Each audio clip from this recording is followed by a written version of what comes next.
लेकिन पाकिस्तान की सियासत में सबसे बड़ा सवाल यही है, इमरान खान और इस्टेब्लिशमेंट में बात आखिर क्यों नहीं बन रही। देखिए, इमरान खान पिछले कई बरसों से इस्टेब्लिशमेंट के साथ बराह रास्त मुज़ाकरात की कोशिश कर रहे हैं, लेकिन DGISP मुतअद्दिद बार वाज़ेह कर चुके हैं, अगर बात करनी है तो सियासी हुकूमत से करें, फौज से नहीं।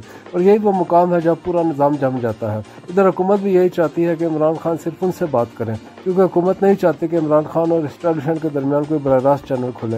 यानी एक तरफ इमरान खान बज़िद और दूसरी तरफ रियासत का ऑफिशियल मौक़िफ़ वाज़ेह। नतीजा एक बड़ा डेडलॉक जो आज तक बरकरार है। इसी दौरान फवाद चौधरी और इमरान इस्माइल बीच में किरदार अदा करने की कोशिश कर रहे हैं, कभी पैगाम रसानी, कभी राब्ते, कभी नरम बयानी, लेकिन अब तक ये बात वाज़ेह है, इन कोशिशों का कोई बड़ा फ़ायदा सामने नहीं आया। क्यों? क्योंकि मसला सिर्फ अफराद का नहीं, पूरे निज़ाम के ढांचे और एतमाद का है। अब सवाल ये है कि इमरान खान इस डेडलॉक से निकल पाएंगे, क्या हुकूमत कोई नया रास्ता देगी, और क्या एस्टेब्लिशमेंट अपनी पॉलिसी बदलेगी, या पाकिस्तान की सियासत इसी तनाव में चलती रहेगी। वक्त सब कुछ बता देगा।